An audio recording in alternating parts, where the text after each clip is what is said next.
Happy Devils Wednesday. This is the State of the Fan Address, episode 60, broadcasting live on the Primetime Radio Network, all powered by Nova Product Design. This is episode 60, past, present, and future. Tonight, we have a special guest for you on the Nova Product Design hotline. We have former New Jersey Devil, now color analyst for the Minnesota Wild, Ryan Carter. Ryan, you're on with Nick and Sam. How are you tonight? Hey, guys. I'm great. I'm actually northern Minnesota right now. There's obviously some chaos down the city, so we made our way up north, but happy to report that we are all well, healthy, and enjoying some good weather up here.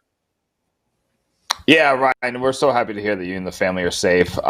You have an interesting journey, just kind of seeing how you came to the Devils and how, you guys had this magical run that, it felt like that you were a much longer tenured Devil than you were, but you ended up going to the Minnesota Wild, just believe it was 2 years or almost 2 years after you came here. But when the Devils claimed you in October of 2011, you ended up playing 65 games that season before the playoffs. What was it like to jump from the Florida Panthers right into a contender like the Devils were that year?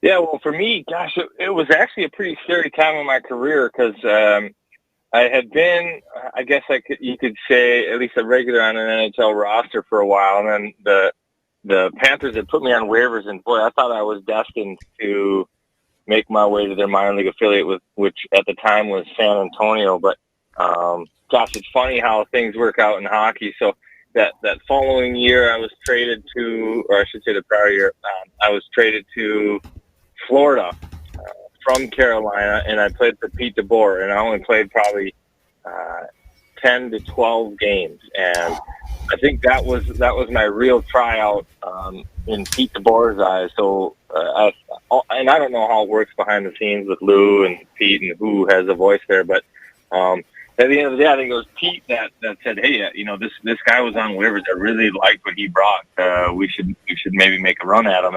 And that felt great to just have somebody, believe in me again as a player, because it's kind of a scary moment when you're like, "Uh-oh, this is things are going south." And that was like a new lease on life. And boy, I tell you what, when I got there, it's not like I blew the doors off the place. I don't think I played that well off the bat, but as I got a little bit more comfortable. And as you mentioned, I went from a team, Florida, who, they were on the rise. They were, young guys, Jonathan Huberdeau, some higher draft picks, some skilled guys up front too, Stephen Weiss, David Booth. I mean, it looked like, and it's kind of the same Florida that there always is. Like, it looks like they're going to take the next step, and then they just don't. So we were one of those teams, and it wasn't working off the start. So I found myself on waivers, and boom, it was a lot of fun. Found our stride and some chemistry with Bernie and Gianta down the stretch there, and then obviously the playoff run. So that was a blast, and really kind of set me off for the second half of my career. Oh, yeah, and it's like you said, like you alluded to, you kind of never looked back there. And you brought up Gianta and Bernier. Gianta, it's just funny. We look back at it as Devils fans, and we think that fourth line, I mean, the chemistry you guys had in the playoffs, we just think that you must have been playing a lot all season. But if I recall correctly, Gianta only played one regular season game that year, and he made the playoff roster, and it just seemed like you three instantly clicked. So kind of, we're going to need a lot of instant clicking now with the NHL going to a 2014 playoff format, a lot of people not playing for a long time, and I'm sure that a lot of prospects, young players who were playing in juniors, are going to make some NHL rosters. So kind of just allude to what it meant for you three and how you got that instant chemistry when it ended up meaning the most.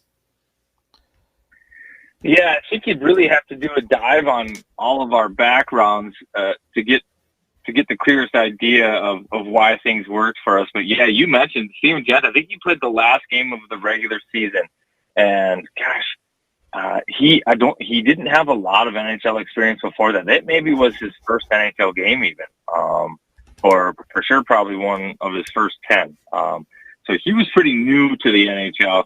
And then Bernier, he was with Florida with me too.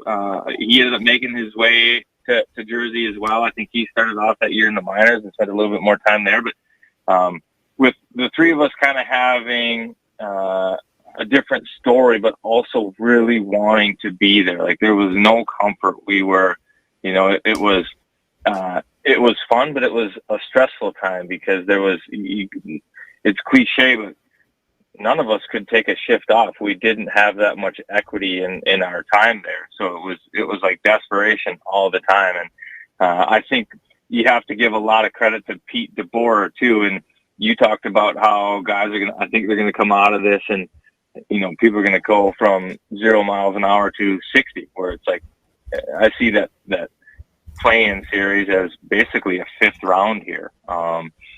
And how did we do it? Well, we bought into what Pete DeBoer was putting down, and he was really good with the system. And we played a structured game, and historically, obviously, that was something that the Devils have done for a long time. And it was nice that culture was set up too, because it was just easy for us to accept. Okay, this is the best way for us to show our worth and our commitment to the club and to the coaching staff and to everything else. So I think we were just very candid with one another too, and saying, "Hey, like, listen, they want to support check this way. Let's just do that."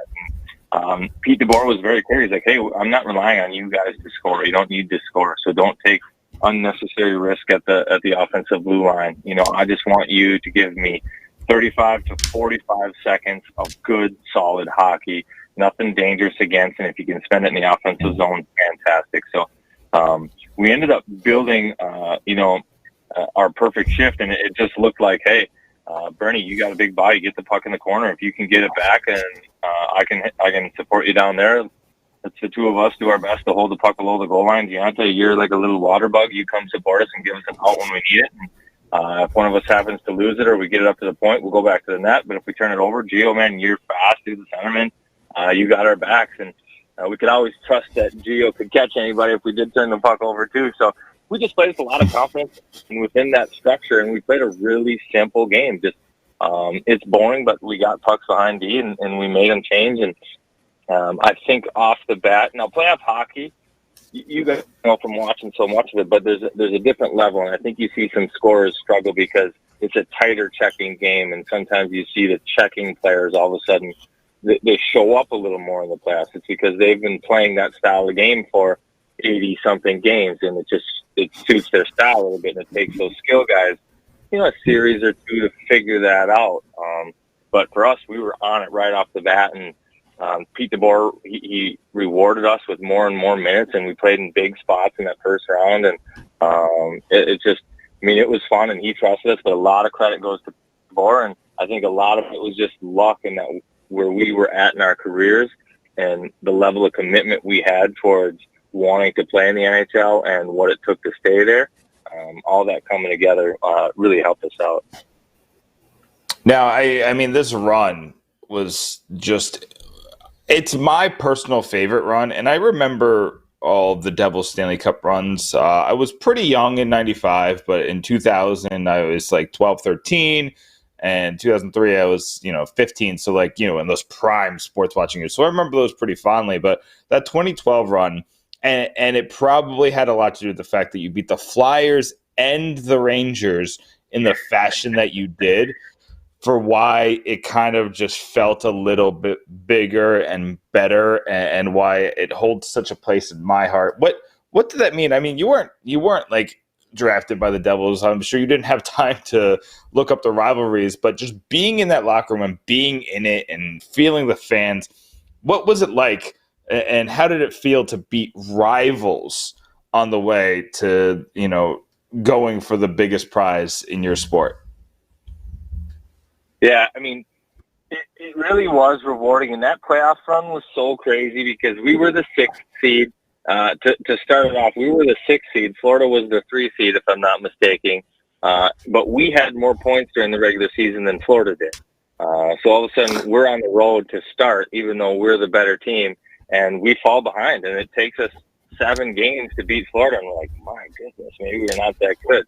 But Philly ran through, and I don't recall who they played in the first round, but they ran through them. I think they swept them right off the bat, and there was TMZ video or something of them just having the time of their lives while they're waiting for the chance to play us or Florida. Well, I think we use that as bulletin board material, like, hey, these guys aren't ready. Let's play our game. And again, it's that culture that was built into place, and I think you have to give credit to that. Those other couple of runs that you had alluded to, where that culture was built and solidified. But there was like a calm confidence in there that, hey, I mean, we're going to beat Philly. And we beat Philly without Kovalchuk, too. I think it was 4 games without Kobe. Kobe had a bad back. And, man, that was crazy. They were so frustrated, and they would take penalty after penalty. And we just sat on the bench and said, all right, if we just stay disciplined and smile at them when they're frustrated, Wayne Simmons and all these guys are going to take penalties. Claude Giroux, I mean, you go down the line, and they wanted to be bullies, and they wanted to engage us, and we didn't, and we sat on the power play, and, we ran them right out of there in a hurry. And then there's, move on to the Rangers now. I played for the Ducks, and the Ducks and the Kings had a rivalry, and you could kind of feel that. But when you walk into a building when the Devils are playing the Rangers, now I didn't feel that feeling at any other point in my career. Not Minnesota Wild, Blackhawks, Wild, Winnipeg Jets, Ducks, anybody, San Jose, nobody, not even close. Devils, Rangers was it. And you go into Madison Square Garden, such a hostile environment, like the fans are right on top of you, and then you come back home, the Devils. And I think, we sat on that a Zoom call earlier this year, too, with Rupper and Pross because of that line brawl. That whole year, there was a lot of animosity between the two clubs, too. So to face off in the East Final against them, it was probably the pinnacle series of my career. I've played in some finals, but that was the most fun, the most intense, and the most rewarding to win. And I agree with you. Like, that run for me, I look back on it, and that run for me probably is the highlight. That 2 months is the highlight of my career. I mean, it was a ton of fun just watching that team get there, and I kind of want to go back to that 4th line just because that was just such an odd experience, just seeing you and Gio and Bernier just become the headline on a team with Ilya Kovalchuk and Zach Parise, and Travis Zajac returned from an Achilles injury that year, and he only played like 10 or so games, and then he came back for the playoffs and he was good to go. So there is stars, and obviously Marty Brodeur, the best goalie of all time.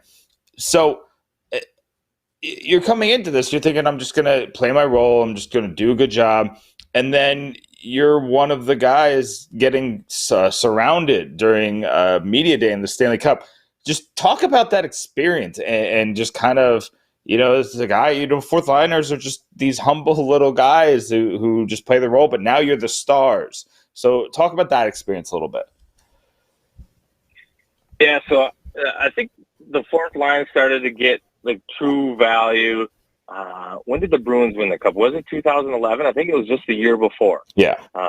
The Bruins win the Cup, and they have a 4th line that with Gregory Campbell. I think it was maybe Sean Thornton, some other guys, good players, and they rolled 4 lines, and that depth helped them win that Stanley Cup.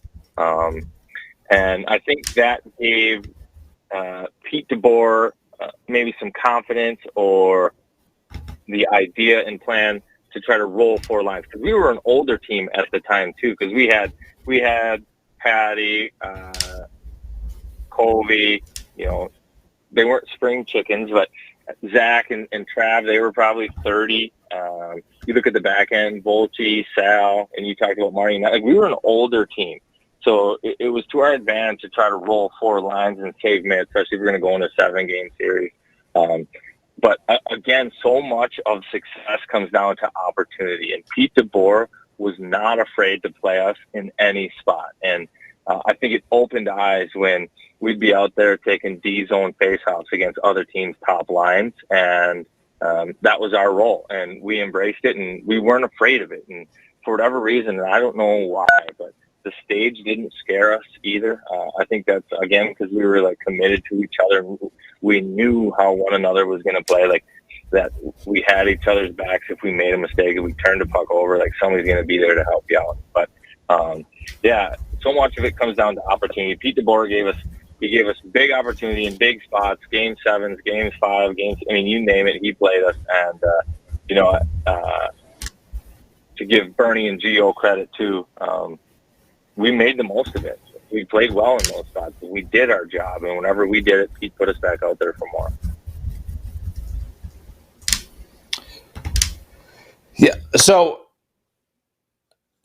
I have to ask. I said I was going to ask, and I'm going to put my money where my mouth is. You were there. You were front row center when Bernier hit Scuderi. Did he deserve a major for that hit? Boy, you really put me on it, huh? So that one stuck too, because we're the number 1 penalty kill. Well, that whole series, it stunk. Mark Fane had the open net, and he hit the post. The Kings hadn't lost the game on the road, and we take them to OT. They would have been their first loss on the road, would have completely changed their sentiments, their feelings, their vibe. But we battle back to game 6, and we get out there, and we're just trying to get some momentum and get the Kings on their heels. And I still hate this play.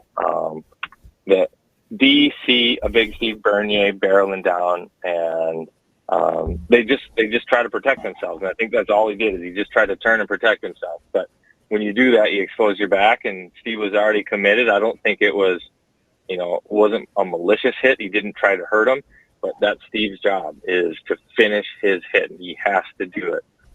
He doesn't finish his hit, he doesn't keep his job, and that's the reality of it. So he's got to finish his hit. He's got Scuderi lined up. Scuderi sees him at the last second and says, "Oh my goodness!" Turns his back. Then you get a 5-minute major.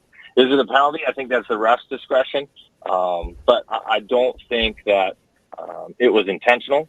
I think if they called penalties on that, it would not have been a penalty. But again, having the number 1 PK, that's where we lost. I think we felt on the bench that it wasn't a penalty, that it shouldn't have gone that way, and we got distracted for a couple of minutes, and we give up 2 quick ones on that power play, and then they end up getting a 3rd one on that 5-minute major. So the number 1 PK in the NHL to give up 3 goals on a 5-minute major, that's just not acceptable. But that maybe was because we were surprised by the call a little bit. Ryan, I was actually at a bar for Game 6 down in Philadelphia because I had to go to a business meeting, and then I catching the game. And I don't know if you remember that play, but I remember screaming out loud. I thought it was an icing before the hit, and I was kind of confused. Do you remember it being an icing? Could potentially be icing, or did they wave it off? Do you remember? I think it could. Yeah, I think it potentially could have been an ice. I don't recall that clearly. I remember arguing more about, hey, he turned to protect himself. Like, this guy's job, and trying to defend him that way. I don't know about the icing. I think the coach would have been hollering about that. But I don't think that that's factored in, because that would have caused Steve. No, I feel like I'm turning into like a player safety guy. But Steve would have let up if he thought it was going to be an ice. You think a whistle coming, you're not barreling in, but Steve didn't. He didn't let up, at least to the point where he didn't really hit Scuderi hard. I want to I just want to transition to, we only got another minute or 2 left with you, so I do want to transition to what you're doing now and kind of talk about, I want to hear the excitement from the Wild fans that. You were on the cusp of the playoffs this whole season. You were fighting. You had a Dubnyk injury. Parise is still decent, but he's not the world beater he once was. You have a lot of factors, but you were fighting. You made the trade with Pittsburgh where it looked like you were selling a little bit, but I mean, now you're in it. Now you get to face the Vancouver Canucks. So what's the excitement like around the fan base where, you're now in it? You get to do playoff hockey. Well, I think everybody's well, one, they're excited at the prospect of just having any type of sport back. But obviously in Minnesota, people love hockey, and a chance at some postseason hockey for the Wild. I mean, that has everybody excited. But coming off the year that the Wild had, I think people really want to see this story play out. I mean, a terrible start, like winless in the first 7, and looks like the team's in the dumps. And you know the old adage, if you're out of the playoffs by Thanksgiving, there's like a 10% chance you make the playoffs. And they just played hard and battled back and stuck to it. And some of those trades, and all along, Bill Guerin, he said, like, listen, I'm not just making trades to make trades. I'm making trades to make our club better. And progressively and slowly throughout the year, the team got better and better and better. And as soon as you started to count them out, they'd respond. And I think everybody was holding their breath, because at the end of the year, with the way all this ended abruptly, it looked like there was no scenario that we were going to be in. If it was point percentage, we were just out. If it was record, we were just out. So it looked like, oh no, if they end the season and just, go right to the playoffs, we're done. So to have a little bit of life right now, I think everybody is really excited. And to jump right back into it and not kind of dip your toe in the pool and test the water, to where it's really an exciting scenario where guys are going to go from, having not been able to do anything to playing games that truly matter. Like, you've got 3 games, or you got to win 3 games right now to get into the playoffs and your chance to win a Stanley Cup. And your competitive advantage might be that you're in better shape. That's not going to be the case at the end of April like it normally is. Like, some things could change, and it's different. And these games are going to matter right off the bat. And, I find it just really exciting, the storylines that are going to come out of this. And the Wild have played well against Vancouver this year. Now, they have a younger team and some good young skill.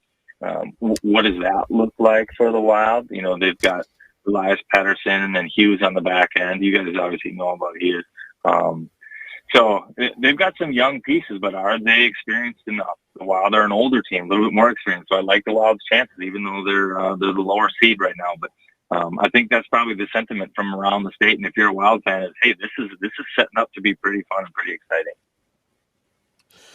Well, Ryan, thank you so much for coming on to our podcast, and really appreciate it. And stay safe and enjoy the playoffs that are just about to come up.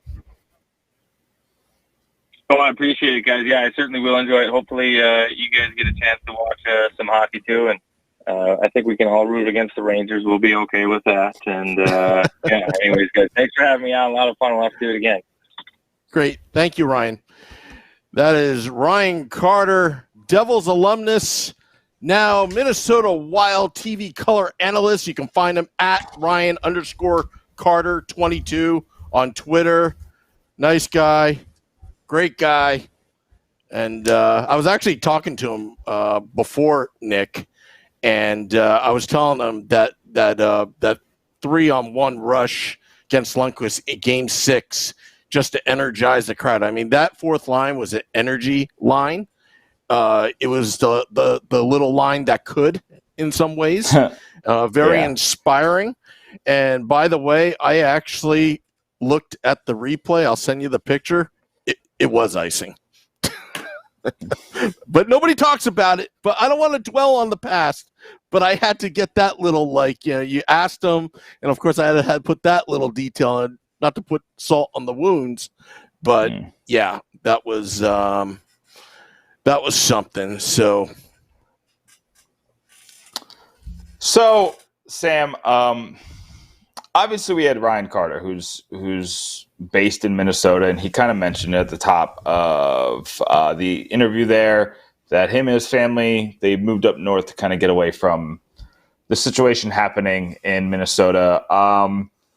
Obviously, we don't talk a lot about things that are in hockey, and there's been a lot to talk about lately. We've kind of avoided a lot of it. But, Sam, I'm just going to say that we'd be hard pressed to just kind of ignore the situation that's happening in the world right now. I'm not here to give you answers, so don't think that's what this is. But I do want to kind of just mention it, especially, PK Subban came out today and announced that, he's given $50,000 to the family of George Floyd. George Floyd is obviously the man who, we saw the video by now. I don't need to kind of get into it. Everybody's at least seen the news or see what's happening. You have to. It was a sickening situation, but I do want to tell just a quick story just to kind of maybe make some learn from my mistakes. I'm going to be honest, Sam, I've always had trouble putting this into words, and I think that's good. I think it's good that we're now putting this much thought into the subject of race and racism. But let me tell this story real quick. So we have Bryce Salvador on a number of occasions. And the first time we had him on, it was a lot of getting to know Bryce, kind of seeing what, he's all about and see how the interview goes. You never know how the interview is going to go until you actually do it, because you don't know how receptive people are going to be. And Bryce was probably one of our best early interviews. Bryce is obviously the third African-American team captain in NHL history. He has a long lineage of, he's got a lot of lineage when it comes to that race and the sport of hockey. And he's done a lot of great things when it comes to that. So I thought, when the Devils made the trade for PK Subban and the signing of Wayne Simmons, I had a conversation with you where we kind of talked about, hey, what do you think we should talk about with Bryce? We're going to have him before the season. And one of the things I floated to you, and without malice, but one of the things I floated was we should, think about talking to Bryce about what it would mean to the city of Newark, a very diverse city, to say the least, to have two players like Wayne Simmons and PK Subban, some of the best African-American players to ever play the game of hockey, to have them in the building at the same time for a growing fan base in Newark. So we talked about it. Obviously, Sam, neither of us are of African-American descent. We're of no, I am a white man. That is what I am. I am born to privilege that. So there's a lot of things that because of growing up in that, I miss until it's put in my face. So going back to the point that I was making, I thought back to a time when I was in college and I was working for a news program at West Virginia University. And West Virginia University is a university that has 1.4% Black student population. That is very low. And I started diving to the statistics, and we had a news talk show, like a CNN style or whoever we had a style like that. We had guests on, we had experts on, we let them talk, we talked too. And that was my problem, is that I was in college during the Ferguson situation, and, race just became more and more prevalent during that time. So we felt that we had a need to talk about it. My issue was that I let me be the host of that. And I let me and a boss of mine, we were both in charge of the news station. And our thought process was, this is such a sensitive subject. We need to make sure that it goes well. So let's be the hosts of this. But we were both, it was me, a white man, and then a white woman. And we did have African-American voices come and share their experience and kind of give that. But I spoke to a friend of mine he's a community organizer in Philadelphia. And I haven't told him about this, so I don't want to name him, but he's one of my family's best friends, and he's one of the best guys I've ever met. And we have this open dialogue because I didn't know I needed it. And after knowing him for now 9 years, he's eventually showed me that I did. But I talked to him about it. It's like, oh, hey, I did this thing, and I'm thinking that I'm trying to do this good thing, and I'm trying to get the stories of racism out there for people. But what I didn't understand is that as me putting a white male voice onto a subject such as racism that has needed black voices and has needed allies instead of overreach, I think that he explained to me that I may have accidentally done more harm than good. I may have, having the best intentions, I may have accidentally done more harm than good. And fast forward to when we're talking about the Bryce Salvador interview, I made that same designation to that. I'm obviously a platform that you have given me, Sam. How whatever the reach is that we have is the reach that we have, but we do have some sort of reach. And again, I didn't want to put that topic into the realm in that situation. A topic like race deserves people who have lived through it to kind of put that voice out there. So the whole point of this is, as a nation, as a people, I mean, we know the demographics of hockey fans, how that looks. We need to do more of one thing. We need to listen. And it's something that you've probably heard, but I really need you to think about it. I need you to think about how much you're listening to the situation at hand. We just need to hear the voice, and don't go out and don't ask your African American friends to tell you what you can do, to explain what racism is, to explain the history behind it, because they've been doing it for too long and they're tired. And I don't want to speak for them, but that's the predominant thing I'm hearing. So I just want to say, do your research, Google how you can help, Google the history behind it. So I think the one thing we need to do more is understand. I think we all live in a bubble, and whether that's race, creed, sexuality, but specifically right now, because this is the topic of hand, I think we all need to do a better job of understanding our neighbor's plight and the situation that they go through on a daily basis, because I didn't understand that until I literally got hit in the head with it. And I still make mistakes with it. And maybe I still am saying the wrong things sometimes, and I'm going to keep working on that. And that's the best I can do, Sam. And to all the Let's Go Devils fans out there, I'm going to continue to do my best to lift up the African American voices in our community, and to do what I can to see if I see anyone, who is making noise in hockey, and to try to get them on and get their viewpoint, because those are important voices in our sport, and they're important voices in our country. And I think that we just need to listen a little more, Sam. I think we just need to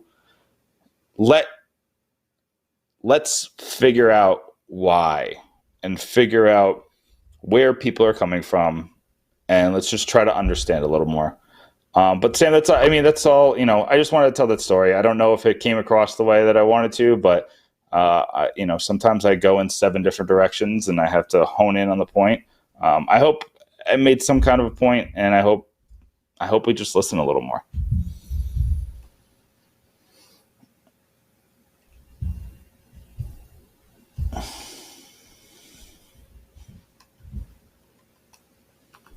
Oh, sorry about that. We all need to do better. I just want to add that it's not just you. I think we all do. I don't think I ever told you this story. I'm not going to say it on air, but there was an experience probably back last November that still I still remember, and this is all, bringing back some memories, and it's not good. Experiencing racism, there's no words to describe it, other than, I was very angry, but I took myself out of the situation by just walking away. And there are days where I wonder, what decision should I make? And I really was going back and forth with it. The point is it's not a fun experience at all. And I think if we all do our best to listen and do better, I think we can do the world a whole lot of good. But I just wanted to add to what you were saying. Yeah. I mean, I agree. I think that let's just do better. But I mean, that's, we do want to talk about hockey, and we do want to mostly make this an escape from reality for everybody. But like I said, we'd be hard pressed to not mention it, to kind of just skim by it. And, I've listened to a lot of podcasts the past couple of days to just kind of get a feel of what everybody else is doing and trying to learn from the mistakes. I've heard a lot of mistakes this week, Sam, and it shows that even the professionals are struggling. So I hope I did it justice. I don't know how it's, I'll listen back later, kind of see how it comes off and go from there. But again, if anybody wants to tell me how I can help, that's completely up to them. I am always here to listen to how you want me to help more. The voices that you think we should hear, the people that are lifting people up in this sport, I'm always willing to listen to that.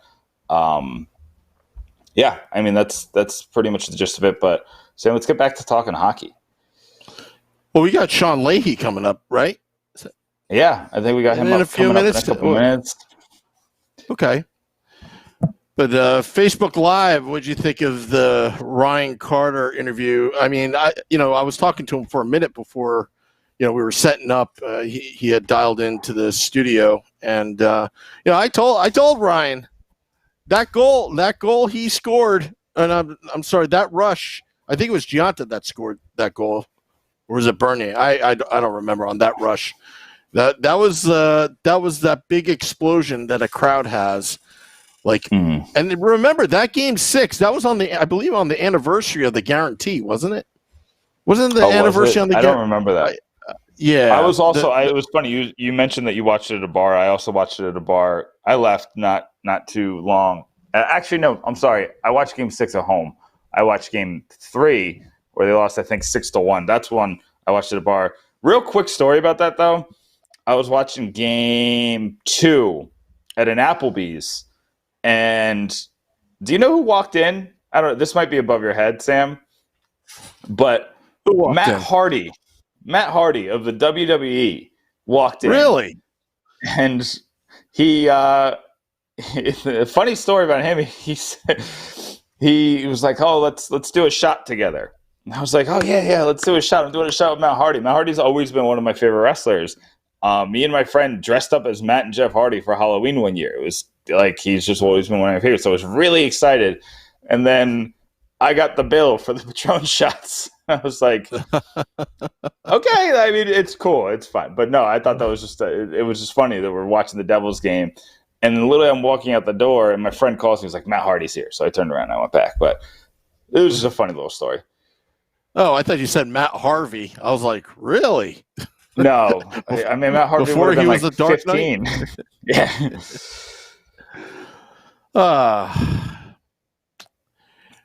Yeah. So I think I should get Sean. What do you think? Yeah, I thought you were going to say something. I was waiting. That was the longest pregnant pause of my career. So yeah, why don't you go get Sean Leahy so I can fill those spaces? But definitely Facebook Live. Tell me what you thought about Ryan Carter. Tell me what you thought about that interview. Because, I mean, when they said yes to talking to us, I was so excited because Ryan Carter, he was like, I loved him. And I loved that line. I remember the next year, I believe Carter and Bernier were free agents at the end of that year. correct me if I'm wrong, but I know Bernier signed a 2-year deal after that, and Carter definitely was on the team the next year, and I believe that's because he signed a 1-year deal after that before going to Minnesota. They brought them together. I remember rooting for Bernier to do well that next year, and he did. I remember he had quite the year with the Devils next year. I think he scored more than 20 goals. He kind of just changed his role a little bit. But that was it, and that was the best we ever saw of Bernier. And then I think we ended up trading him to the Islanders. It's just such a weird journey that those three had. Steven Giunta kind of bounced around a little bit too. They all ended up on the Islanders. It's weird, except for Carter. Carter went to Minnesota, and now he works in their hockey department, their hockey media department. And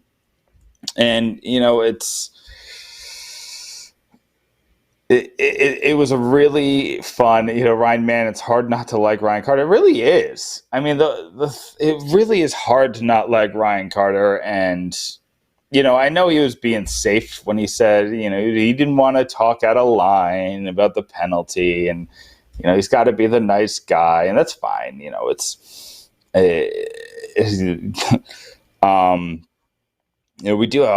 have a lot of comments that I had to go through. Sam Wu loves Ryan Carter. I guess he said that himself. The line with Gio Bernier and him was magical in the playoffs back in 2012. It's from Robert Manella. Yeah, I mean, that line was probably a lot of people's favorite lines if you talk to the people who are of a certain age.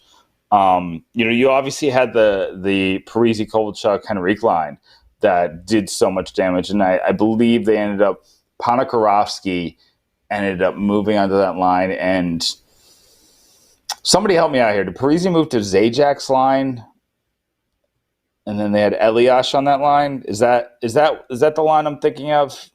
Sam, real quick, do you remember when they moved Ponikarovsky onto that line with Kovalchuk and Henrique? Did Parise move on with Elias and Zajac? Is that where Parise went? I believe so, actually. Yeah. I'm just trying to play this out in my head. Plays that on the podcast because that's good TV. Yeah. Well, we have a special guest on the Nova Product Design Hotline from NBC Sports Pro Hockey Talk writer Sean Leahy. Sean, welcome to the State of the Fan Address. How are you tonight? I'm great, gentlemen. How are you? Oh, I'm doing great, Sean. This is going to be a lot of fun. Love your work on NBC Sports. You're right. You're one of those guys, and we've had a couple other guys who you look at how many articles they're putting out, and you're just pounding out content daily, and it's impressive. I have trouble thinking of one topic a day, and some days I see you're writing 2, 3, and 4. So we really appreciate you coming on the podcast.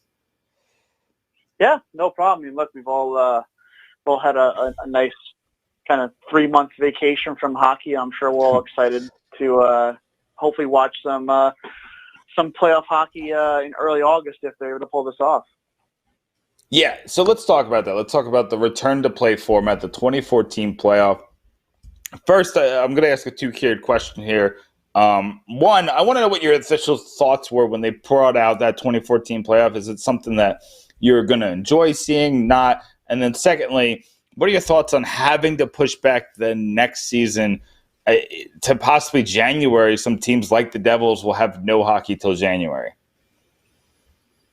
Yeah, I'm fine with the format. I mean, look, because not every team played the same amount of games, you are never going to get 100% fair format, completely fair across the board for every team. So, if you want to add in a couple extra teams and have that qualification round, that I'm fine with that. I mean, it sucks for teams like the Penguins and what's the other team I'm thinking of? The Oilers, teams that were higher in the standings. Now they got to play this potentially short series to get to the actual quote unquote playoffs is what they're going to call it, because apparently the qualifying round isn't going to be considered the playoffs, I guess. I know the league is still figuring that out, but it's fine. I never understood the people that said the league should just cancel the rest of the season and focus on next year because at the point of the season that the NHL was, you're right on the cusp of your playoffs, your best time of year. Why would you not wait as long as you can to potentially set up a plan? And sure enough, things are improving around the U.S. and Canada in certain spots, and some of those certain spots are among the 10 that could be hosting some of these games. So I'm glad they waited. I'm glad that we have a plan in place, something to look forward to. Obviously, there's a lot of ifs. The players still have to come back to have the small group training potentially this week or next week, and then maybe training camps in a month, and then hopefully games for real in early August. So I'm excited. I'm sure we all are. We've been missing hockey since mid-March. And as far as potentially affecting next season, I think either way, I'd say even if the league cancels, shut down the season for good in March, didn't play out the rest of the year, I still think next year would have been affected no matter what, just because of the COVID rates around North America in certain areas of whether you're going to have fans or not in the crowd. So, look, the NHL is no stranger to delaying the start of the season until November, December, January. So they're experts at this. So I'm fine with if that's the case, as long as we can complete this year.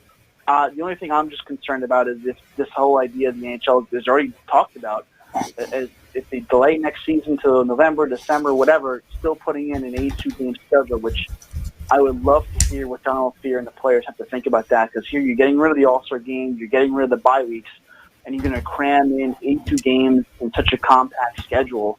To me, that's a tough one. So, like I said, I'd love to hear what the PA thinks about that, but obviously that's a discussion for months from now once we get through this return to play thing first. So I want to kind of pivot a little to the Devils. We're all happy to finally be able to watch hockey, but we're here to talk about New Jersey and their season. And we're going to ask a question that sounds simple, but probably comes with a very loaded, complicated answer. What went wrong in New Jersey this season? Yeah, that's not as simple as it seems, but yeah, I mean, a lot of things, right? You enter the season with high expectations. You get PK. You get another season with Taylor. You get Jack Hughes in. The Nikita Gusev from Vegas. A lot of expectations for improvement. I was a realist. I thought they would be improved, but still missed the playoffs. But you get off to that bad start. You get that big losing streak in December. You fire your head coach. A month later, you fire your GM.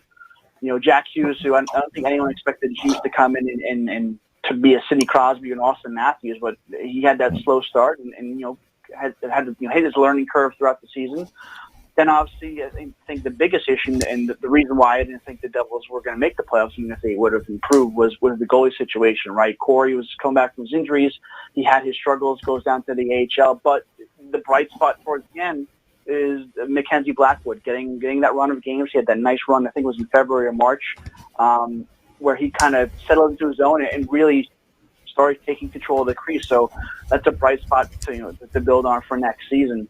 But then I think you get that off to that bad start, and you have the pressure of Taylor Hall's future, whether he's going to re-sign or not, and whether the Devils, if they get off to a bad start, are going to trade him. And sure enough, I think trading Taylor in middle of December kind of waved the white flag there and just said, we're going to give up on the season and turn towards the future. But there's still a lot of unanswered questions there, right? You probably need a new head coach. Is Tom Fitzgerald the guy long term in the GM spot? So there's still plenty of questions to be answered, but I think it was just a matter of high expectation, not sky high, because I don't think people had Cup hopes for this team, but figured the moves that they made, there would be an improvement. But a lot of guys slumped all at the same time. Goalie situation didn't resolve itself until later in the year, and then once you dig yourself that deep of a hole, as you guys know, it's so hard to climb back in. You could get on a 10-game winning streak, but if you're so far behind, you barely make up room, especially in a tough division. Yeah, I mean, the Metropolitan Division is just stacked, just top to bottom. And you're right. I mean, once you get off that slow start, I still thought that John Hines should have been fired at the slow start. I didn't say it. I probably should have, but I didn't say it because I didn't want to, ruffle too many feathers that early in the season. But this team still has that core that gives us hope. The core of Nico Hischier. You mentioned Jack Hughes. He didn't have the season that you wanted, but he was never going to be a world beater in this first season, so there's still a lot of growth for him to do. And then there's some other pieces, whether you want to call Mackenzie Blackwood, the goalie of the future or the goalie of the present, or, whatever you want to do, at least they have someone in net who can kind of hold it down. When you look at this team as a whole, how far away are they? Is there a route where they can maybe pull a Colorado Avalanche, where they could go from awful year in, year out to just kind of turning on a dime, or is this still a longer rebuild ahead? I think as we've seen in the NHL, gone are the days, unless I guess maybe you're the Ottawa Senators or a team like that, we had those 5-6 year rebuilds, right? Where you tear down everything, you build slow, and hopefully you turn into a contender. Now it's more of that kind of transitioning on the fly, slowly getting younger, kind of what the Kings are doing right now, and the Ducks are trying to do it as well at West, where you're loading up your prospect cover, getting some draft picks and filling up the system, hoping those guys develop and blossom and can be your future core, while you slowly phase out the older guys. And you mix it that way. We're seeing it in net, right? With Corey's kind of on his way out, and Blackwood, I think he's the goalie of the present. I think we should definitely need some more time to see what he does in a full season with the number one job. But certainly a promising development this season to come out of such a down year. So, but if you look at some prospect lists from scouts, the Devils are kind of always see them in like the top 10, top 12 teams. You got Kai Smith and Riley Walsh on the back end. Future defensemen could potentially be kind of some rocks back there. Nolan Foote as well, and obviously with the guys that got some experience this year, Jack Hughes, Joey Anderson. Among those guys, you still have some guys coming through the system that got cups of coffee here and there, but potentially next year with some openings on the roster and with lower expectations, perhaps maybe to get some more time to develop at the NHL level and can help them further down the line. And certainly there's a bit of youth there, right? There's not a ton of guys over 30, so that's good. A lot of young guys in the system, and it's just a matter, I think, with that many prospects, in the system, but coming through the system, but also young guys on the roster. I think that shows the importance of who the next coach is, and a guy who can work with young players and not only work with them, but develop them. So 2, 3, 4, 5 years down the line, they are those veterans who are leading this team potentially to a deep run in the Stanley Cup playoffs.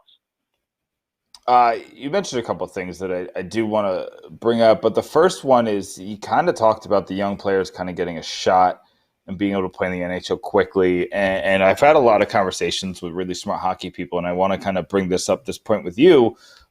Where are you on – I know some teams take the philosophy that you got to get some of these young players NHL time, and then there's the philosophy that you got to get these players just time on the ice in general.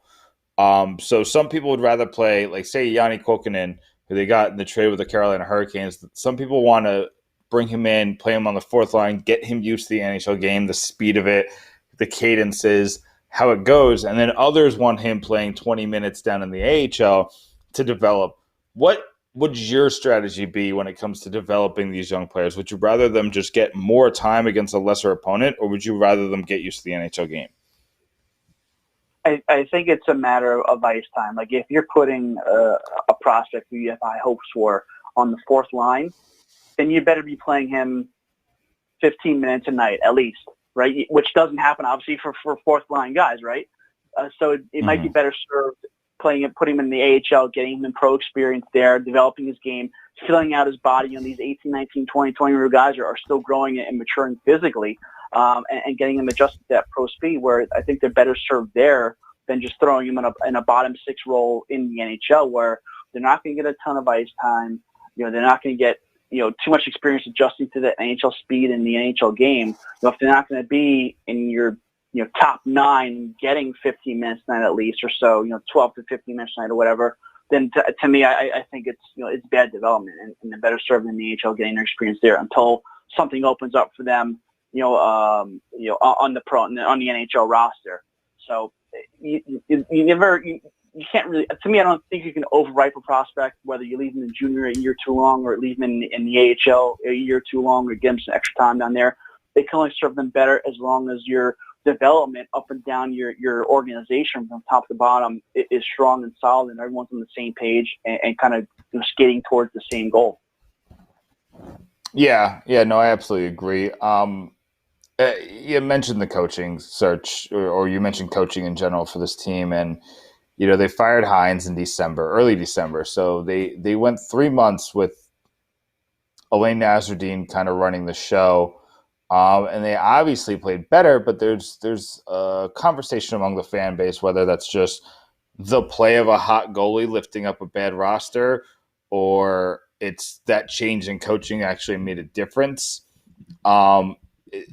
Just real quick, what is your thoughts on interim coaches, and how much do you weigh how a team played under that interim coach? Yeah, I mean, I think it's important to see not just how the team played, but just the interactions with players, right? This is a team that's in a transition phase. Like we can talk about before, a lot of young players coming through. Nasruddin, it has some familiarity with them. Did they react well to his coaching, to his his button pushing when buttons need to be pushed, and that's what Fitzgerald or whoever the next GM is has to evaluate and talk to players on the team, talk to some other staff who are there just to kind of get a read on the situation. But then if you're Fitzgerald or whoever's hiring the next coach sees an open coaching market with some of the names, do you think you're better served with someone who has where your team is right now, where it's not completely young, you're not looking to tank next year, there's still a window where this team can add some pieces with the cap space they're probably going to have to make a playoff push? Do you want a veteran coach who can deal with a veteran type team, or do you want a coach who is known for developing your young players? And that's kind of the balance you have to look in who's going to be the next bench boss, and because that's going to be important, because there's a lot of guys entering important stages of their young careers where you send them in the right direction, and that can really pay off for the next 2, 3, 4 years for the franchise. Yeah, you're right. I mean, that does say a lot, but the Devils have been talking to some of the bigger names on the coaching free agent market. Most notably Gerard Gallant, who for some reason the Detroit Red Wings are deciding to bring back Jeff Blashill, who I think is a good coach. I just don't think it's the right fit right now, but what do I know? So Gallant now has one less option, one that I think a lot of us, I'm not sure about you, Sean, but I know a lot of us thought that Gallant to Detroit just made the most sense. But now that it doesn't, the Devils are a team that have been on his radar. And I know Elliot Friedman talked about John Stevens, Peter Laviolette, and then Nasruddin, and then a possible fifth candidate who I've heard rumors is Gronberg, who's coaching in the Swiss League right now. I mean, do you have an opinion on who could work best out of those options? Who do you think the Devils would be best to hire? I feel like Peter Laviolette, I think he's a guy who would be better for more of a veteran team. I don't think his personality and how he kind of does things works with a mostly young team. That's kind of why he went to Nashville in those early days in Philly, and those are more older teams with more experience, and that's why he was able to get a good couple of years out of those teams before he parted ways. Gronberg, I know I like that. I like the option. It's an interesting out of the box option, which I wish more teams would think of, because I don't really. I'm tired of seeing retreads. Guys like Laviolette keep getting jobs in the league. Gronberg, he's had some success overseas, but I believe the report was that he's going to see out the rest of his contract with his team over there, and I think that's only one more season left on it. So maybe next summer he'll be that hot coaching candidate. But with Gallant, I agree. I think I wrote a couple months ago when he left Vegas that he has such a great relationship with Steve Yzerman. It almost seemed like that was a layup for him to go there, but maybe that's a team that's a little too far away for him. Maybe he wants a team that's going to be a little closer to being a playoff team as opposed to Red Wings, who still probably a couple years away from doing that in their rebuild process. But you look what he did in Columbus. You look what he did in Florida. He did great jobs there, and obviously Vegas, as we all know, going to an expansion team, getting that team to be a cohesive unit, and going all the way to the Stanley Cup final in year one. I think it says a lot about him, and you talk to the players that played for him, and they all love him. He's such a good good players coach, and I don't know if John Hines was that guy. They used that guy to be the buddy with you, but Gallant certainly is with his personality, and you just kind of you see the way he is behind the bench, running the bench, and certainly the players bought into what he was selling. So if I was Tom Fitzgerald or whoever's going to be next in that seat. I think Gallant would certainly be that guy if he's interested in. And as for Nasruddin, I think maybe that needs a little bit more experience. Maybe he'll be an assistant. He could be an assistant with Gallant and get a little more experience there and see what happens down the line. But I would definitely go with Gallant. He's because if he doesn't go to New Jersey, he's not going to be on the market very long if there's any other openings around the league. Yeah, no, you're right. I mean, I think it's kind of a weird situation here with the Devils where it's a weird situation for every team, but not a lot are sitting there without a coach and kind of figuring it out along the way. And, we have this pandemic, so you can't bring them in and kind of have that face-to-face that get the feel for the guy.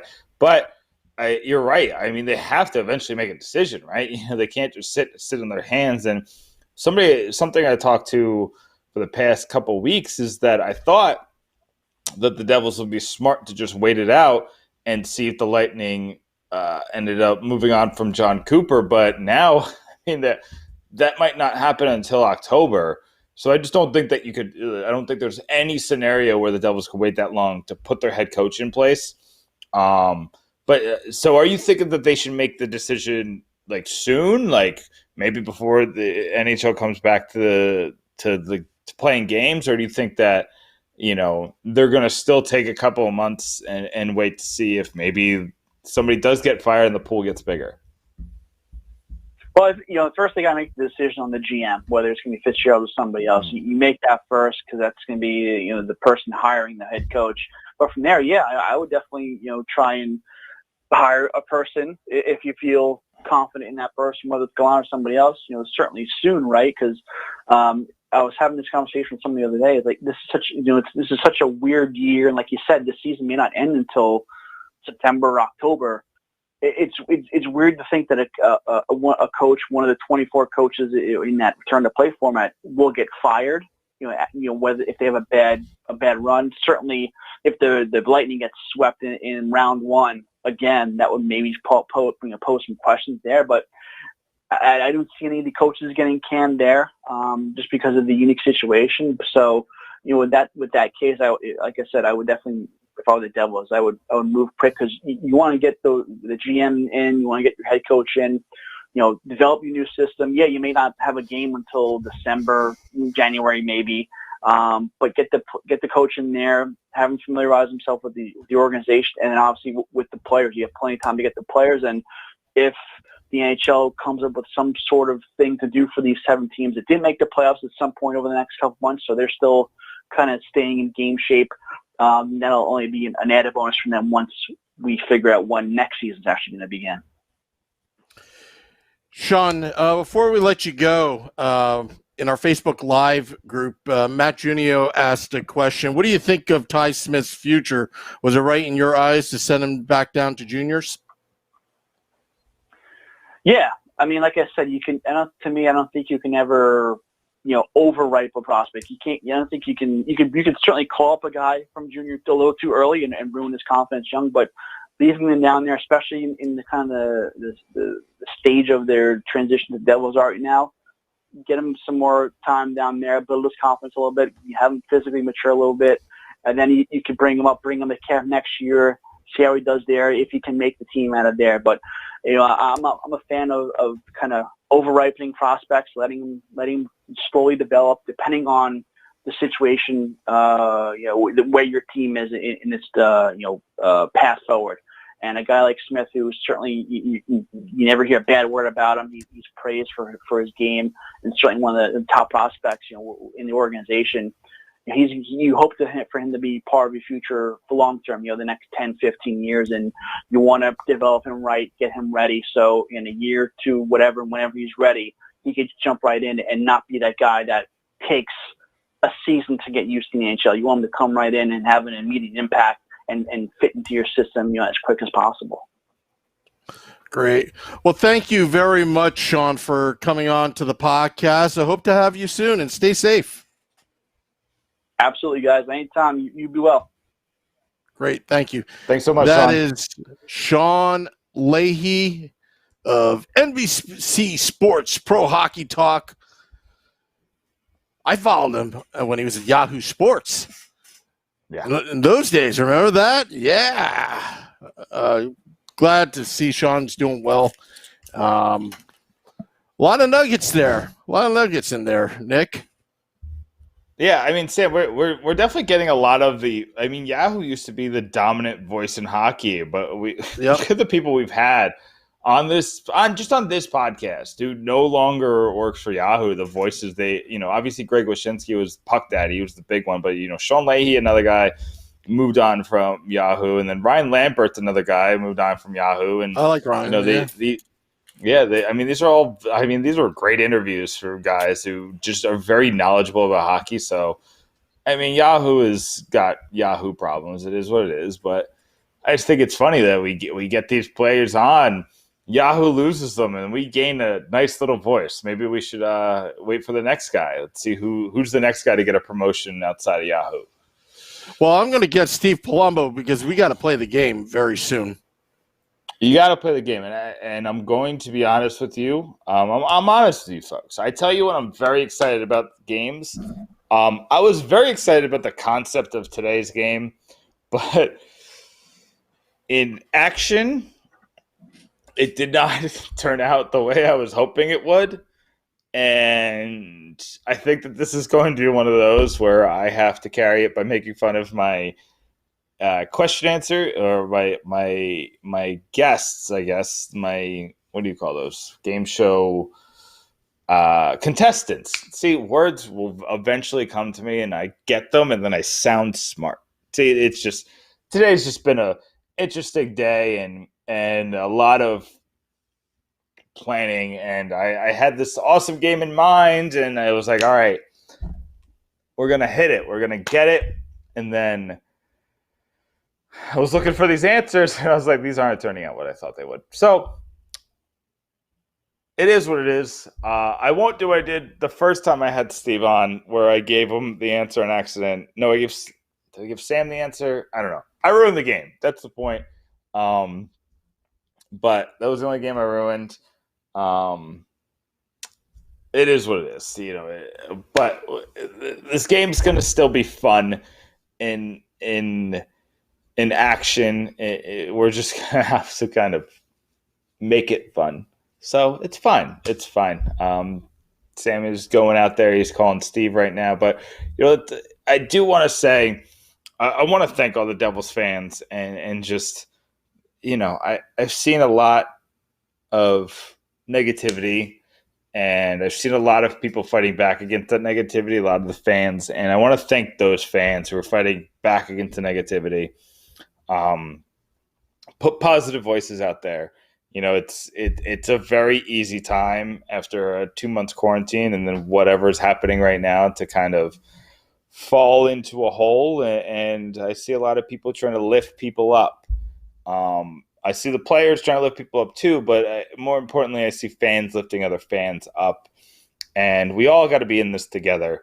So I do appreciate you fans out there for making that a priority right now, and talking down negative voices and talking up people who are trying to be a positive light. But we had a lot going on tonight. We had, I do want to go back to that Ryan Carter interview because I just thought we learned a lot of interesting nuggets. The funny thing, and I didn't want to say this, but I do want to mention that if you don't remember that series that the Flyers played before the Devils was that epic Penguin series where it was no holds barred. They were knocking each other out, and they were scoring at will. So, that was the series that came before, where everybody declared the winner of that Flyers-Penguins series that was going to be the favorite to win the Stanley Cup, and we just dispatched them in 5 games in 2012, Sam. Yeah. You know what? Everyone forgets, and I wanted to mention this when Ryan was on. Everybody forgets when Lauren Rubino, a Devils fan, gets in a Twitter war with the Florida Panthers owner. Remember that? And then they try to make up, and she sat in his box, and Adam Henrique, game over. We're going to the next series. That was before Henrique gets over. And I remember that very well. Sam, I don't remember that, but I got to tell you that you have to send me that, because we're working on the weird New Jersey Devils stories, and I need that story. I need Dave Leibowitz to talk about the girl who got into a Twitter war with an NHL team, got invited to the owner's box to watch the team lose. I need that. I need that story in my life. His brother, I think was the Nets president. The last name is Yomark, I think, Yomark. The woman was Lauren Rubino, Rubino, if I remember correctly, and it was really funny. She came out on top. They try to make nice and yada, yada, yada. And he said something like on Twitter, you only have 72 followers. No one's listening. And then she gets like 8,000 followers within like 20 hours. But anyway, on the Nova product design hotline to play the game, you can find them at Faultline Hockey. Pucks and Pitchforks contributor Steve Palumbo. Steve, do you remember that Twitter war when one of our fans just got in it with a Florida Panthers executive and minority owner, or I think he was a majority? I don't remember. Do you remember that around Game 5? I absolutely remember that. It was classic. That whole series was classic. The way that whole thing kind of played out, the overtime wins, it ended perfectly. The reaction after the overtime goal, and then the whole Twitter war mixed into it. It made it that much sweeter. But yeah, that was huge. I'm surprised that Nick doesn't remember that. It was awesome. I didn't do Twitter really that hard. I mean, people can look at my personal Twitter account, but I wasn't a big Twitter guy until probably maybe it was right after that. Because I remember I didn't have Twitter during the Penguins Flyers series, but I got it within that year. So maybe it's just something I just missed. It's like, it's like ships going past in the night. You just don't see them. So, but no, that's something that I'm very interested in. But yeah, I'm going to go look it up. I'm going to read, Sam's going to send me something on it, and then I'm going to make Dave write about it, because that's something I just need to hear more about. I'm actually going to send you her phone number, because I actually have her phone number from 2012 that's still stuck in my iPhone. That's so, yeah, there you go. There's your lead.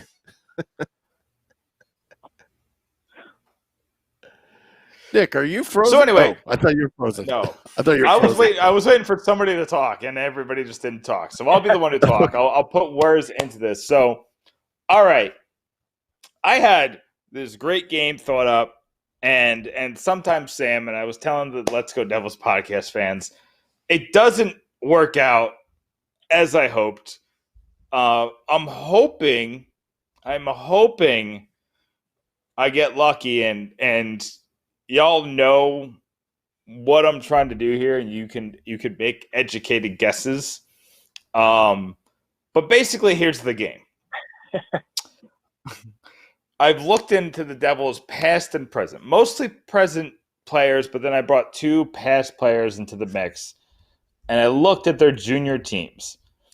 But I didn't want to just give you the team and then tell me what the player is. I want to do something a little more fun.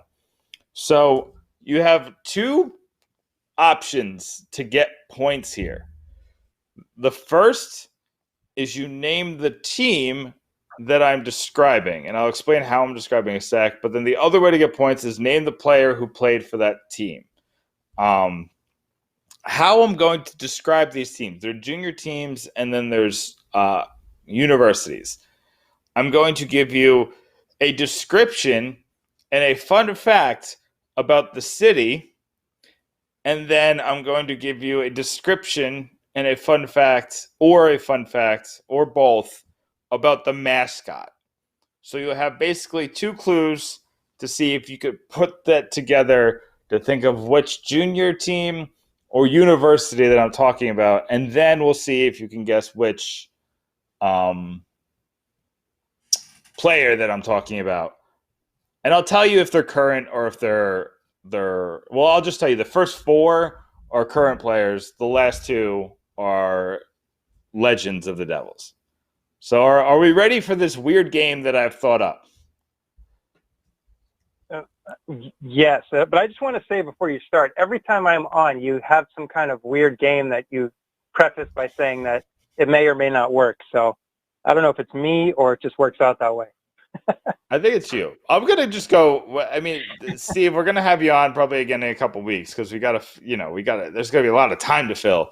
And the next time you come on, I'm just going to be easy and do Family Feud because Family Feud is the easiest game in the world to put together. And we'll just do it again. Everybody loves Family Feud or do Family Feud. But for now, we have this. I don't even have a name. Can we do Canadian? Can we do Canadian style Family Feud? Remember that blonde that said chicken when what's Popeye's favorite food? That video went viral. Sorry, that's the funniest video. Oh boy! If I could do a game that makes you make any noise besides that one, that is the game we're going to play. Because if I ever hear you make that noise again, I'm leaving. I'm going to let my cat do the podcast. Anyway, okay. So Steve, you are the guest, and we're going to start with you. Your first clue for the city. The growth of this city is attributed to its proximity to Toronto. During the latter half of the 20th century, the city attracted a multicultural population and built up a thriving central business district. It is the home to Toronto Pearson International Airport, Canada's busiest airport, as well as the headquarters of many Canadian and multinational corporations. The mascot is a native rainbow trout, which migrate to the ocean as juvenile fish and return to freshwater as adults to spawn. In Idaho, these ocean-going trouts are often classified as A-run and B-run based on their size and ocean life history.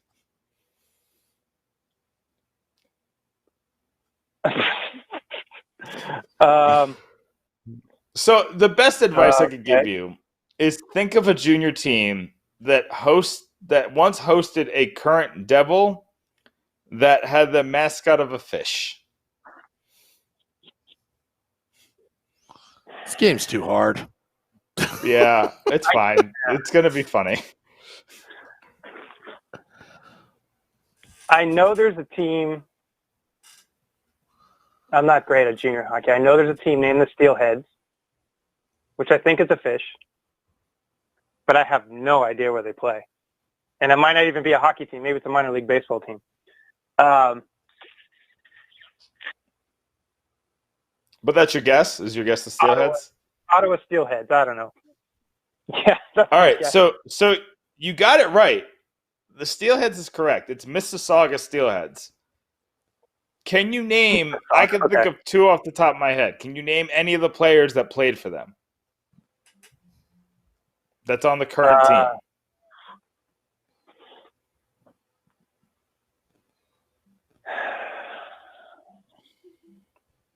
Any of them? Gosh, this is a tough one. Can you give me a hint? Is it an older player, younger player? Is it? I don't know. I'll give you the hint that they are both fringe. roster players. Both fringe.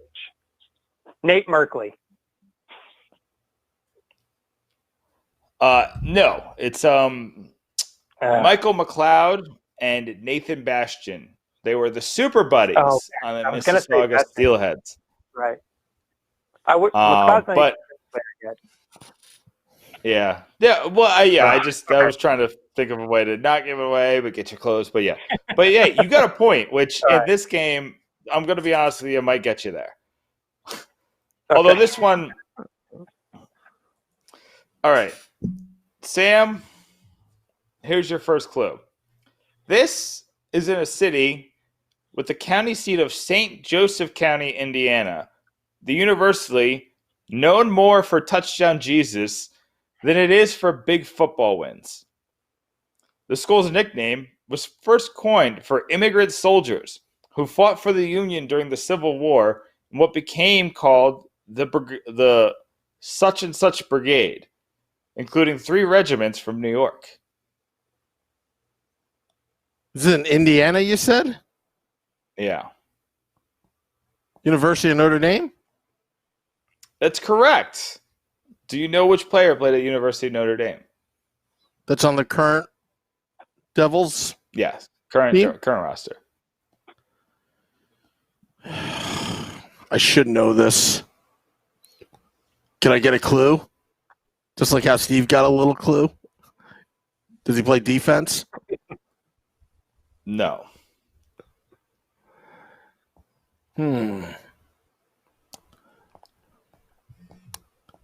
This is tough. Yeah. This is a hard game. This is really tough. But hey, at least I got a point. I didn't get shut out. I'm just gonna guess. I can't even because we've been 3 months out. I don't even remember who's on the team anymore because there's so many. Joey Anderson. No, Joey Anderson famously won the national championship at the University of Minnesota Duluth with his brother, Mikey Anderson. The name you were looking for was Kyle Palmieri. He went to Notre Dame? Yeah, he did. Oh, I didn't know that. Yeah, I had no idea either. Wow. Good for him. All right. These two were a little wild, so we're still on the current Devils. Steve, this is a city in southwestern Ontario. French explorer LaSalle named the site the Rapids on the 23rd of August, 1679, when he had horses and men pull his 45-ton bark, Le Griffon, north against the nearly 4-knot current of the St. Clair River. This city is right on the border of Canada and the United States. Now, for the mascot, over 2 million Americans are allergic to this mascot.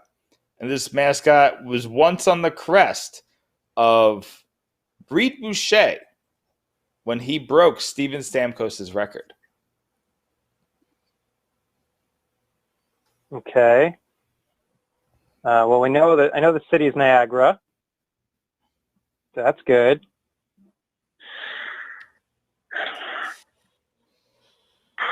Jeez. And I have no idea the name of the team that plays in Niagara. But you're saying people are allergic to them, right? Yeah. Is it some kind of cat? It is not some kind of cat, and I don't think that there's any junior team that's named after a house cat. But I don't know anybody who's got a panther or a tiger allergy. But I don't know. I mean, tigers might become household pets after Tiger King, so who knows? But you also got the city wrong because the city is Sarnia, not Niagara. It's the Sarnia Sting. I was hoping the Reed Boucher. I know that team. Yeah, I was hoping that the Reed Boucher would help get you there because I remember watching Reed Boucher on Sarnia and talking him up like he was the greatest thing since sliced bread. I was like, he broke Stamkos' record. Look at Stamkos now. Yeah, well, Reed Boucher's still in the Utica Comets. I mean, we're always rooting for Reed Boucher, but anyway, all right. So let's move on to you, Sam. It's always good when I get a good like I did. Yeah. So Sam, this city is in eastern Ontario, Canada, on the eastern side of Lake Ontario, located at the mouth of the Mora River and on the Bay of Quinte. The city was settled after 1776 by loyalists from the United States and named Myers Creek for John Myers, an early grist mill operator. The mascot is simply an uncastrated male bovine animal.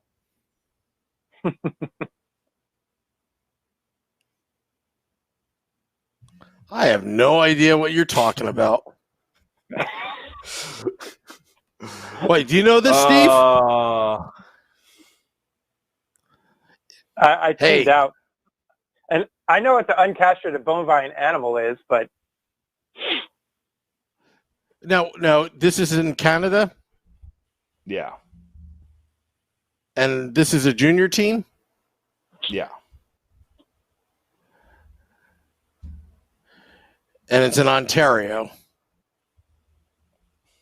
Sure. Is that what you said? I thought that's what you said. It's in Ontario. I don't know how that's relevant to this, but every team is Ontario. Okay. I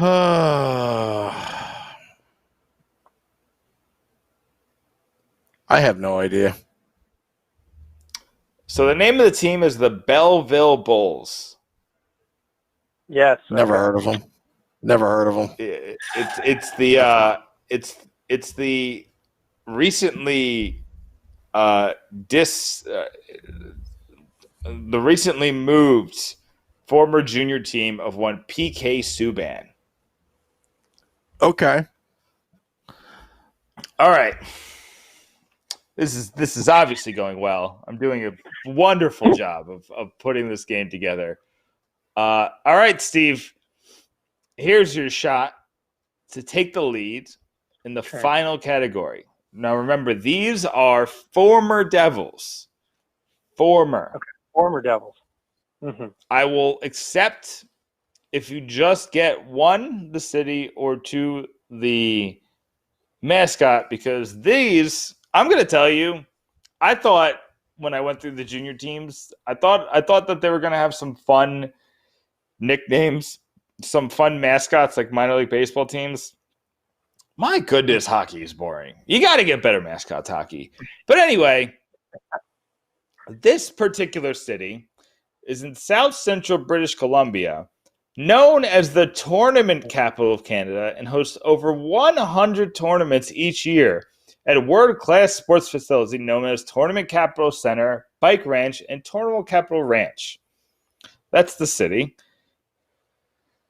Now, for the mascot, we're going to go to the University of Alabama, Birmingham, because I thought they had the best reason for naming their mascot the same name as this junior team's mascot. Their athletic history goes back to 1978, where they had a campus-wide vote to name the team. The students named the team this because they were hoping the team would blaze a new trail in college athletics.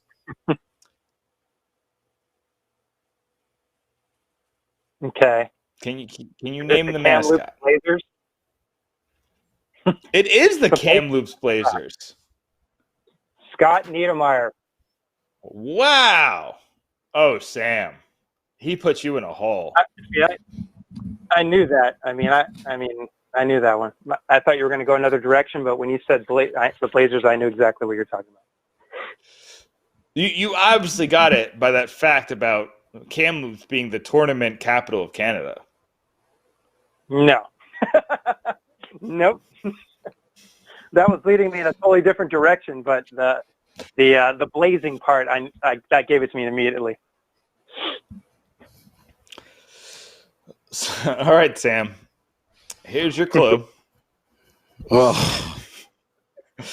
This is a city in southwestern Ontario, Canada, known as the Royal City.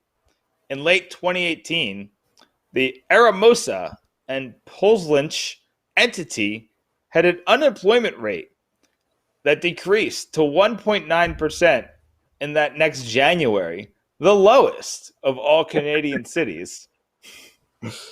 The mascot is simply a horse that runs chiefly in selling plates, hence a terrible racehorse. And this is a junior team. Do you know this, Steve? Yeah. Because you're laughing. I have no idea, man. Okay, I thought you were laughing that you knew, and it's like, come on, Sam, this is so obvious. So we're talking about horses. We're talking about horses And unemployment.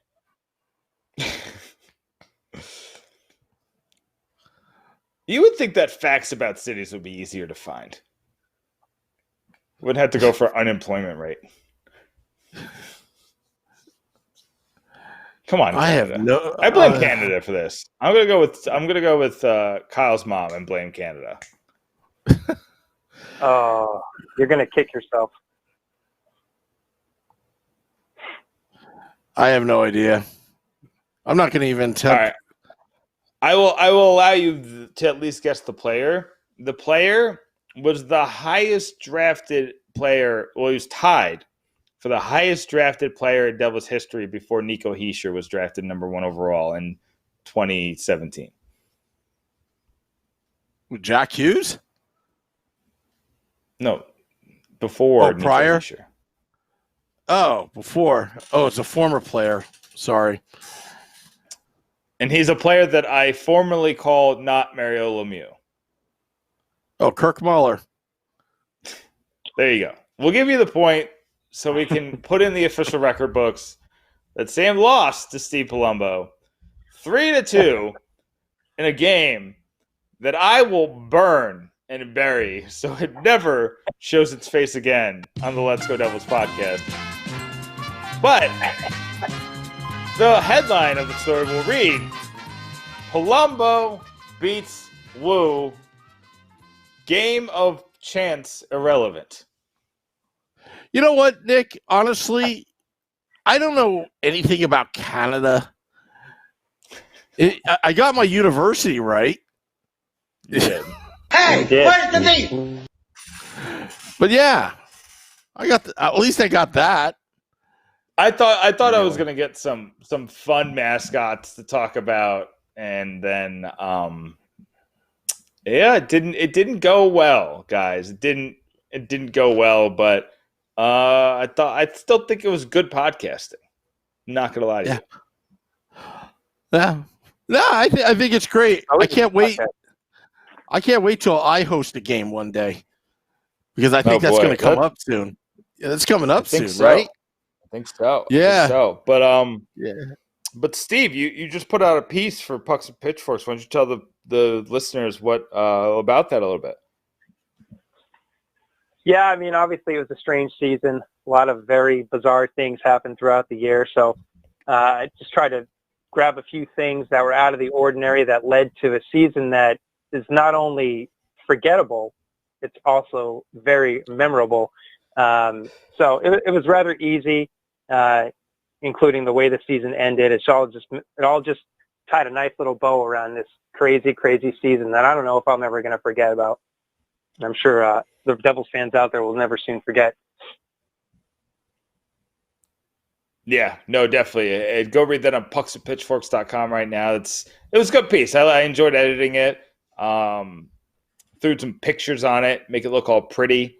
But yeah, no, we got when you look back at it, two of the moments happened in game one, and you're just like, yeah.